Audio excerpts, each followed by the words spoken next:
Hey everyone, welcome back to Champion the Passion, a weekly pro wrestling podcast where we inspire you to champion your passions and celebrate the joy in what you love. Now today, I'm super excited because you probably weren't expecting me to upload an episode, and to be very transparent with you, this was low key a brand new addition to the schedule. I was only going to post once a week, but then I thought, why don't I post about NXT? I got a few DMs about it, and I was like, you know what? It's a new year, fresh start, new podcast. Why not do 2 episodes a week? So, just to give you a quick update, my new uploading schedule is going to be Tuesdays and Thursdays. So, Tuesdays, you can expect a Monday Night Raw and Friday Night SmackDown recap. And then on Thursdays, you can expect a NXT recap. So, very excited. Today we're going to be talking about this past week's NXT. It was New Year's Evil, which was such a great show. It was the night right after Raw on Netflix. They did it in LA, so it felt like a big show. So many great matches happened. But before we dive deeper, don't forget to follow me at It's Victoria Daisy across all social platforms and follow Champion the Passion across all streaming platforms. Now, let's get into this. So, the very first thing we saw when NXT started was a shot of The Rock coming in. He came in this nice black car. It was very dramatic. It's the type of stuff we see on Raw and SmackDown. And he is a walking billboard for all his businesses. If you don't know much about The Rock outside of WWE, he has like 1,000 businesses. He's got pp.2, which is like his men's skincare brand. I don't even know. Like, it's like that type of stuff. And then he has, I think I'm pronouncing it right, Zoa, whatever. It's an energy drink company that he has. And so he was promoting that and was drinking that, whatever. Go off, King. And that was pretty much it. The crowd popped. It was great. And then we went right in to the very first match, which was such a jump scare because I didn't think we were going to get this match right away, but it was the NXT Women's Championship match. We had champion Roxanne Perez defending her title against Julia. Now, if you guys know me, I'm a big Roxanne hater, but I do love me some Julia. So I was very excited for this match, and I was like, oh my God, is Roxanne finally going to lose her title? And we'll get to that in a second, but it was such a good match. Now, Roxanne botched per usual. I know, oh my God, all of the Roxanne stands and defenders are going to come at me in the comment section, and that's fine. You guys always come at me, so it's like whatever, but watch the botches. Maybe rewatch the match and you'll see what I mean. But it was a great match. I think Julia carried, to be honest. She looked like an absolute star in there, and the day she comes up to the main roster is going to be so iconic. But when the 3 count happened and the bell rang, the woman standing tall with her hand held high with the title in her hand was Julia. I was so excited. Now, there's a few questions that I have right after this match. Where do we go from here? As far as Roxanne and Julia is concerned, does Roxanne get called up to the main roster? Are we going to see her in the Royal Rumble at the end of the month in just 3 weeks? Or is she going to stay on NXT? And as far as Julia, who is her first opponent going to be? I think we all want to see Julia versus Stephanie Vaquer at some point, but I'll get to Stephanie a little bit later on in this episode. Obviously, that's something I'd want to see, but Stephanie is currently going after the Women's North American Championship, and Julia has just the regular main Women's Championship. So they're not in the same title card, if that makes sense. So I don't see us getting there for a while, but then we had a backstage segment between Eddie Thorpe and Ava, and oh my God, the drama with these two is just hysterical. Ava is low-key so sassy, and I love it, and Eddie Thorpe annoys me, but so for some lore and some context, a while ago, like a few weeks ago, Eddie pretended to get attacked to basically get out of the match, and it worked. And then later, Ava found out that he faked it. And so now, this time, he was found backstage, attacked, hurt, and Ava did not believe him when she got to the crime scene, if you will. Now, for some reason, I don't know why, I believe Eddie Thorpe. I don't know why. I feel like I might believe him, and I just think the timing of it sucked from when he faked his injury to now actually not maybe being injured, but having that like backstage attack situation. So I don't know. I'm intrigued to see where this storyline with Eddie Thorpe keeps going and find out who his attacker is, because it's a little bit interesting. All right, moving along to the next match. a women's match once again. We love to see it. It was the number one contenders match for the NXT Women's North American Championship. We have Stephanie Vaquer, Cora Jade, Kalani Jordan, and Lola Vice. Now, stacked fatal four-way, let me just tell you. Absolutely fantastic match. All the women performed so well and had their moments to shine. It was so good. Now, out of the four of them, I do have to say Stephanie and Lola definitely shined the most. I used to hate Lola. And then when she did the program, who did she do that with? I don't remember. She did a program with somebody a few months ago, and then I started liking her. Oh, with Jada Parker. And I really started liking her. I stopped getting annoyed by her, and I was like, you know what? She's actually really good. She's gotten so much better from when she started coming to NXT and the PC and everything. So I really thought she shined in this match. I think her future is really bright if they utilize her the right way and they book her the right way. But in the very end, Stephanie Vaquer won. So now she is the number one contender for Fallon Henley's WWE Women's North American Championship, which I am so excited. I'm not sure when that match is happening. I don't think it's been announced yet, but now the question is, will Stephanie beat Fallon? And I think she will, to be honest with you. Like, Fallon's really good, but I don't think she's done terribly much with that title, unfortunately, because she's been so sucked into the fatal influence of it all. And I don't know, I think I would really love to see Julia as NXT champ and then Stephanie as Women's North American champ. I think that would be so awesome. They are probably the two best women on that roster right now. So if they could both be champs, that would be amazing. But I do not know when that match is going to happen. I'm sure it'll be at the next big PLE for NXT. And then we had another Ava backstage segment. So Ava was talking to Isla Dawn and Alba Fire about how they beat Fatal Influence last week. And now they have a tag team match against Lash Legend and Jakara Jackson. And whoever wins that will be the number one contender for the WWE Tag Team Championships. The Women's Tag Team Championships. Let me clarify that. And whoever wins that will face Bianca Belair and Naomi, which is like low-key a gag. And I don't know why I always forget that there isn't NXT Women's Tag Team Championships. I went on the WWE website to confirm, and there literally isn't. So in my opinion, and this is me being biased because I really love Lash Legend and Jakara Jackson, I think they will win. I hope they win.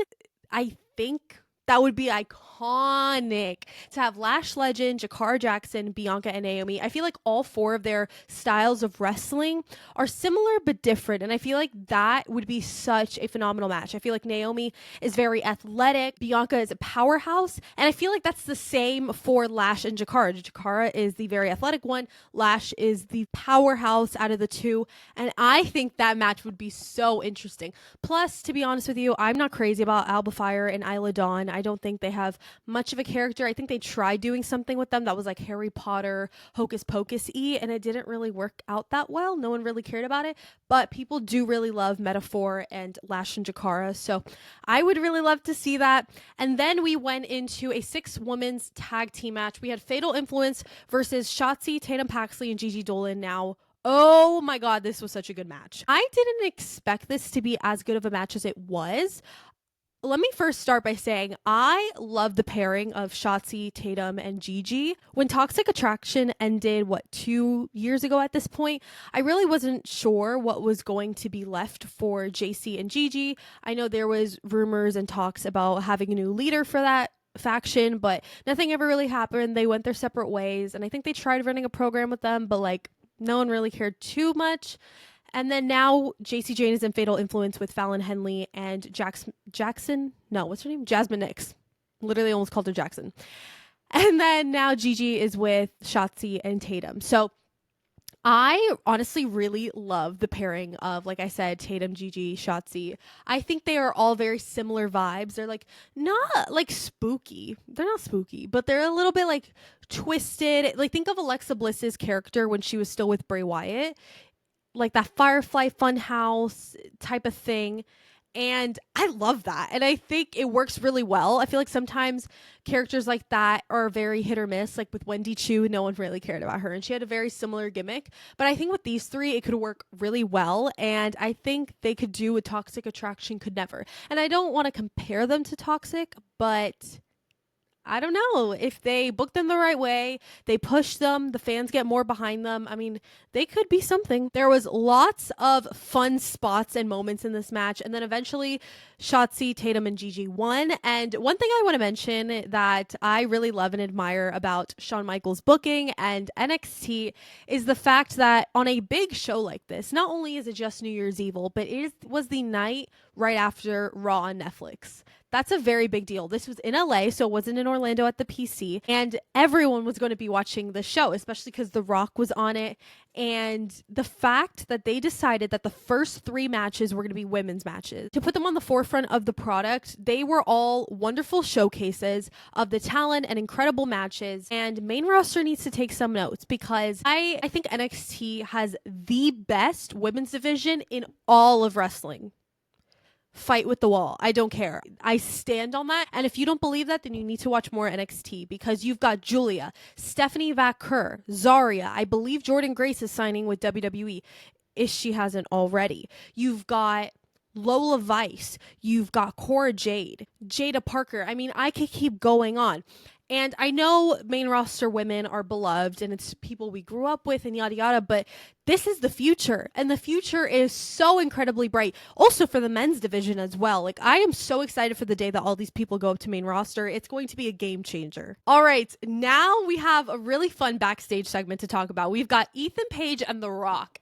This was awesome and crazy. So Ethan was complaining to Ava, as he often does, about how this is the biggest show of 2025 so far, and it's New Year's Evil, and it's the night after Raw on Netflix, and how he doesn't have a match on the card, blah, blah, blah. I love him, but he gets annoying sometimes. And Ava said, and I quote, "Let me make something very clear. This is my show. This is my NXT, and I call the shots."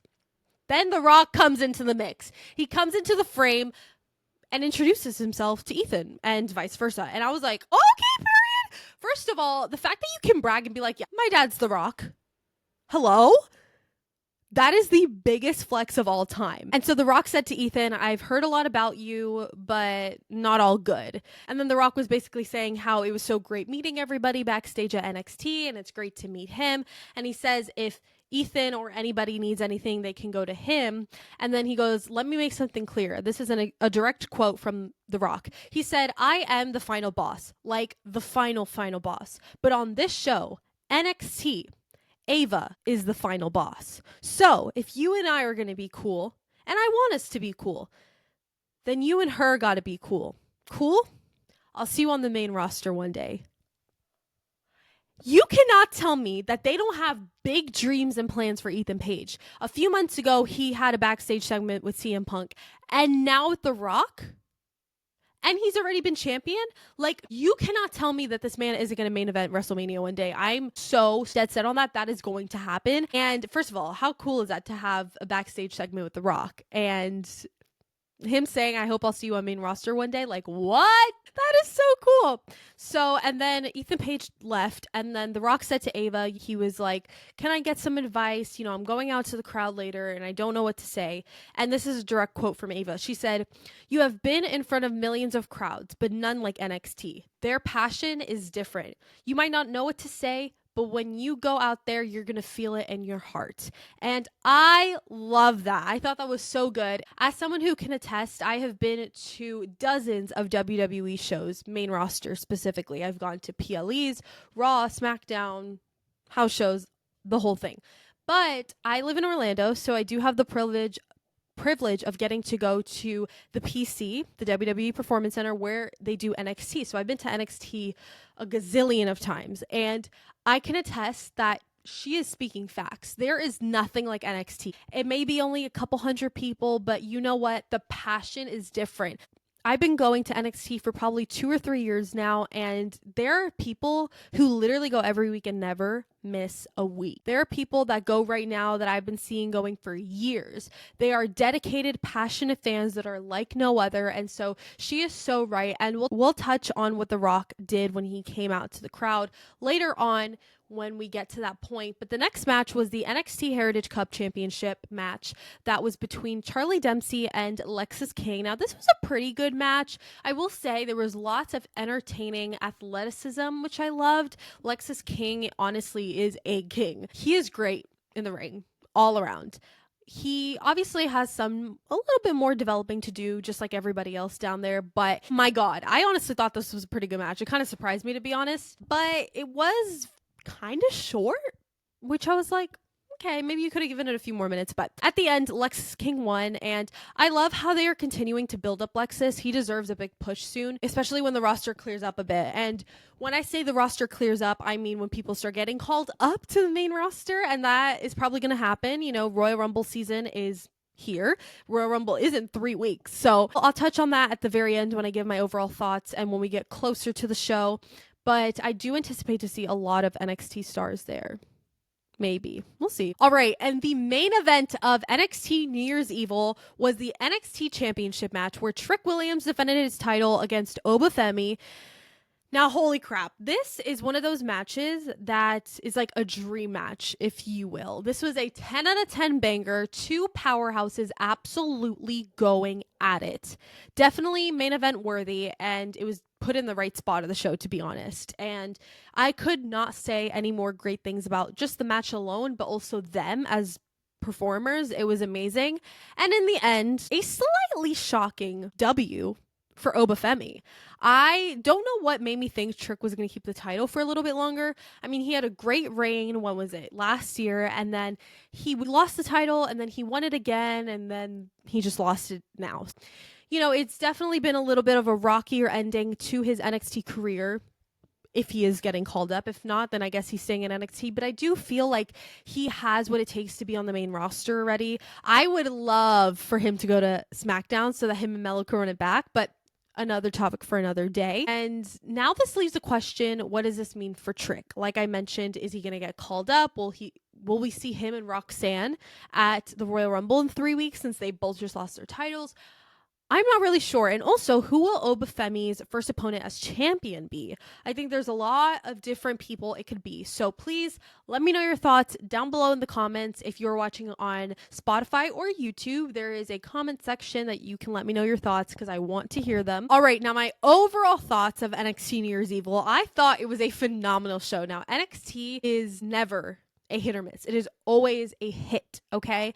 If you don't watch NXT, I highly, highly encourage that you not only watch New Year's Evil, even though you probably just got spoiled, but it's definitely worth a watch, and that you watch every week. It is on the CW, and it is just so incredible. Now, this was a great way to kick off the new year. Very happy with all the results, new champions, number one contenders, and like I mentioned earlier, that I'll piggyback off of again, like, the future is so bright with all of these talents. I love everyone in NXT right now. And I know like a year or two ago, when a lot of people were leaving to go to the main roster, I just remember thinking to myself, like, oh my God, how is NXT going to get better now that all the greats have left? And, you know, now we have new people coming up from Level Up and all that stuff. And oh my God, has it got 10 times better? New eras of NXT keep occurring, and now 2025 just seems like it's going to be the best era yet. There's still so much that I want to talk about in terms of NXT call-ups, but I will talk more about that as we get closer to the Royal Rumble.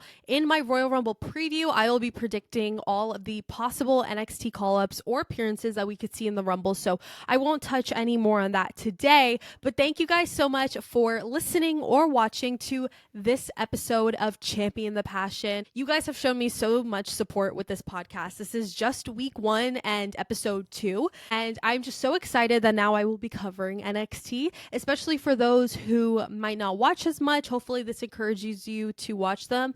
This is the future. This is who is next up in line. One day, Roman Reigns, Cody Rhodes, Rhea Ripley, Bianca Belair, one day they will all retire and we won't see them in the ring anymore. And these are the people who will carry on the WWE legacy and create their own stories and legacies. So I am very excited and very pleased with New Year's Evil. Let me know, like I said before, your thoughts. Please, please, please follow me at It's Victoria Daisy across all social platforms. Follow Champion the Passion across all streaming platforms. Don't forget to champion your passions and celebrate the joy in what you love. I love you guys so much. Thank you for listening and watching, and I will see you guys in the next episode.